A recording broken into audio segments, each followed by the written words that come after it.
feel a little bit like Einstein's chauffeur when I look at all the people in the room and the distinguished people and accomplished people in the room.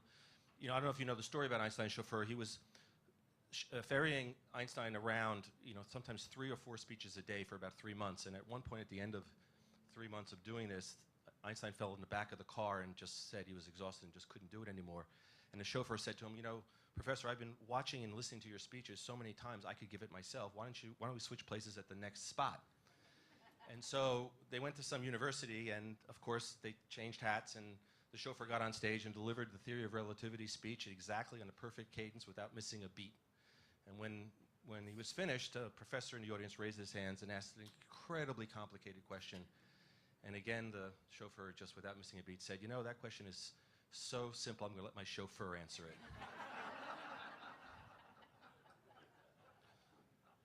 So I'm very grateful to be here. Thank you, Ed, and thank you all of you for coming to this very important event. So how many of you have smartphones? Well, get ready. There's going to be 6 billion of them in about 10 years. And the ones that we're all going to have 10 years from now are going to make the ones we have today look like Motorola briefcase phones that we were carrying around 15 years ago. And the reason I'm pointing this out is because this is going to change everything. Does anybody recognize this slide? Tahrir Square during the Arab Spring in Cairo, the first iteration of the Arab Spring in Cairo. So during that protest, many Egyptians were following the protests online. There were many people using social media and technology to get the message about the protests out, to organize the protesters using Facebook and Twitter. But many Egyptians were basically at their homes online. And at some point, Mubarak ordered Vodafone to shut off the internet in Egypt. And as a result, many of those people did the same thing we would have done if the internet or electricity was shut off in New York, went out onto the streets, swelling the protests beyond what they were already achieving. And at that point, a blogger and an academic who's part of the personal democracy community, the one that I help organize, posted a great blog post where he stated, you can shut off the public internet, but you can't shut off the internet public. And what I'd like to try to share with you is the notion of the internet public is a new type of human being that for whom the internet is central to their lives, either economically, spiritually, culturally, politically, even emotionally. And it's not just generational, although it does skew younger.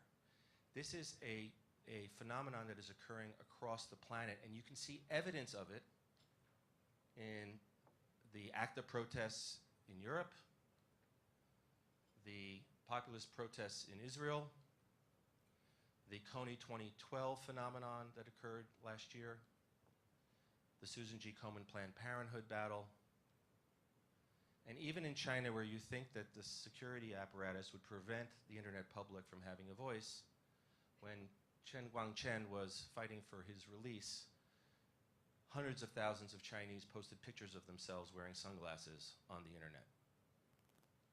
And we even see it in Gangnam Style. I mean, 1 billion views.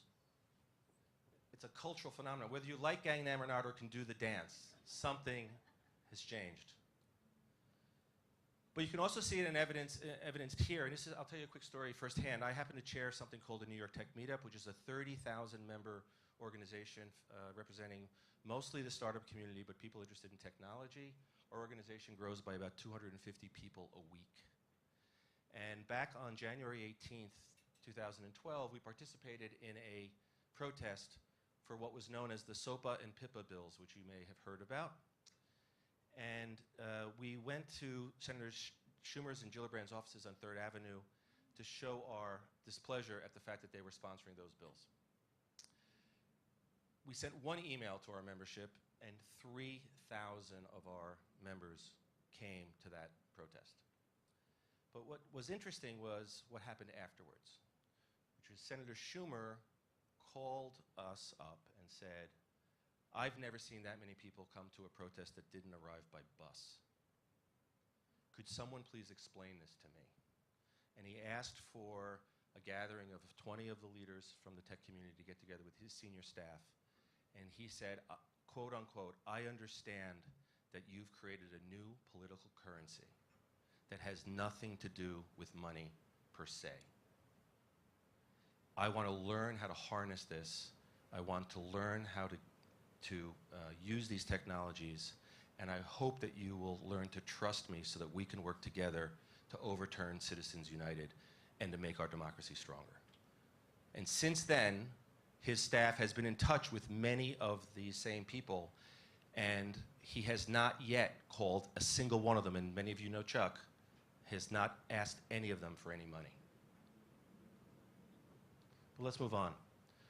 The internet public has a huge impact on philanthropy, especially in the area of budget cuts. So in 2012, the budget for the National Endowment for the Arts was $146 million.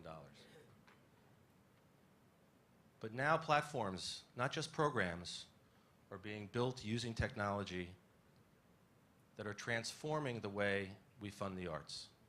Kickstarter has raised $319 million using a platform that didn't exist 2 years ago.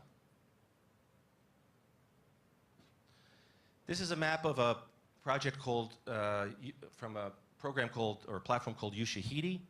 Ushahidi was founded in Kenya during their election cycle, I think 5 years ago, 2007, 8, where young activists were concerned about the government that was using violent methods to crack down on protests who believed that the election was corrupt. And they used this map to allow citizens to post their reports of violence by the government on citizens using text messaging and making that information available on a map. Well, the interesting thing about that project was that they built their platform in a way that it was open source and allowed others to use that same mapping tool for other kinds of events. And so this is an example of it being used to map the Haiti earthquake, but it's also used for everything from mapping parking spaces during a storm to forest fires in California. And it's another example of platform philanthropy, not program philanthropy. Now, I ran for public advocate in 2005 on a platform of making New York City as the most wired city in the world, and I had a fist up in the air, which was taken from the Tennessee Valley Authority, talking about or indicating the quest for electricity, and I used it for my campaign poster, and now I see that someone's taken it and given us a sense of what I would call app power. Well, to give you a sense of app power as it relates to platform philanthropy, let me tell you a little bit about the Sunlight Foundation, and full disclosure, I'm the senior technology advisor to this organization. Sunlight Foundation is an organization that was founded in 2006 with the sole purpose of digitizing all the influence data that it could possibly find in Washington and elsewhere to illuminate and to empower activists and organizations and citizens to be able to hold their members of Congress and elected leaders accountable. And Sunlight is really a truly digital platform, not just an NGO working at solving money in politics. They're building platforms that allow their information to be easily shared and accessed by thousands of organizations, if not tens of millions of citizens. So this is a chart that shows the access to the Sunlight APIs. Now, how many of you know what an API is? So API is an automatic processing interface, which basically makes it possible for a server that has a great deal of information to make its information available automatically to other servers. And this indicates how many times Sunlight's APIs have been utilized and how many times it's been hit, in effect. And you can see there's a drop-off at the end of last year, which is indicative of the fact that the election was over and there was actually less interest in the issue of money in politics. But to give you a sense of the power of platform philanthropy, these are the number of keys that Sunlight has given out to the API, and the key is basically a license or a permission to another organization to access that data automatically to empower their websites to be able to share the information from the Sunlight APIs with their constituency. Now, another example of thinking about platforms as opposed to programs, I started a program in education called Mouse in 1997 where we started wiring public schools to the internet here in New York. And after 3 years, we realized that wiring public schools really wasn't the issue. The issue was that we needed to train the students and the teachers how to use the technology that we were installing in the schools. So we developed a program to train students and teachers, train students to be the systems admins for their schools. And on our board at the time, there was a great deal of debate about whether or not we should start chapters in other cities. And ultimately, we picked a strategy which was, instead of actually building chapters in other cities, we would open source our curriculum and basically make it available to other organizations throughout the world. And today, Mouse's program, the Student-Led Tech Support Program, is active in 10 states, 20 countries, and 150 schools in New York. And our budget is about $2 million.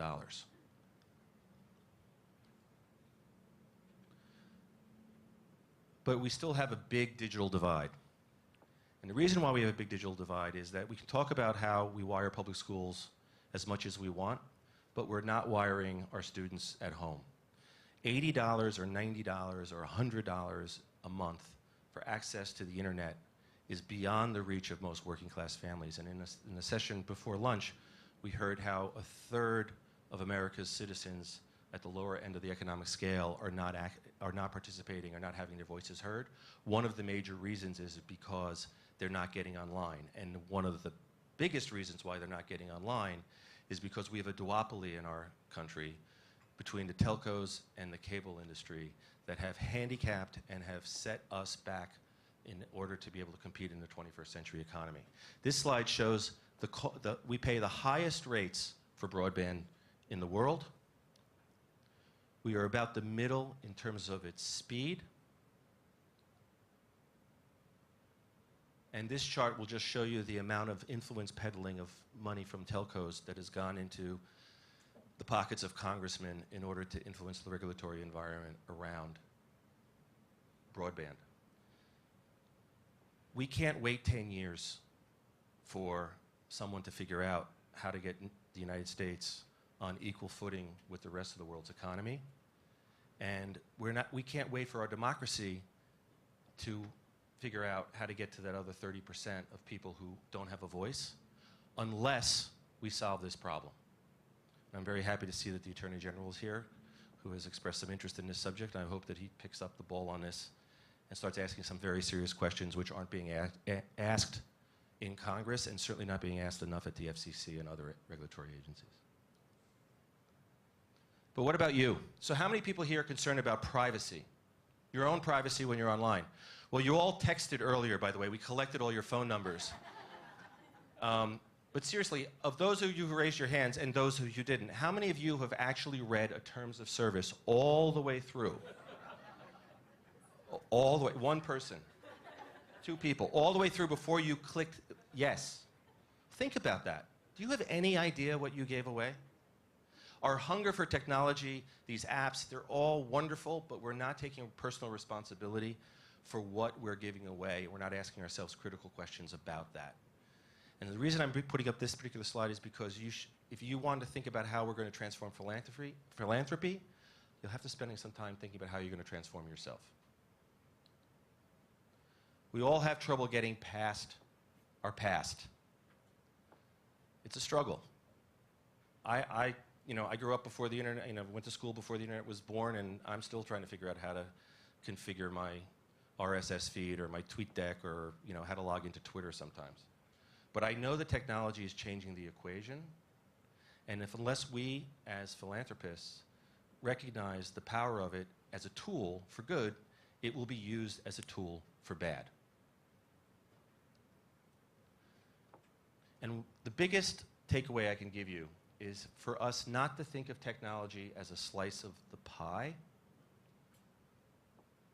It's actually the pan that's dynamically supporting and changing the way our world works.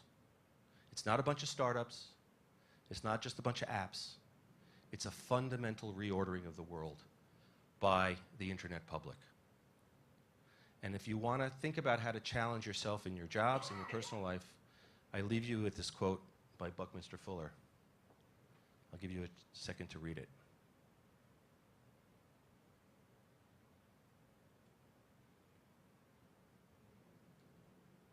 The future is yours if you choose it, not your organization. And the future is ours if we work together. Thank you very much.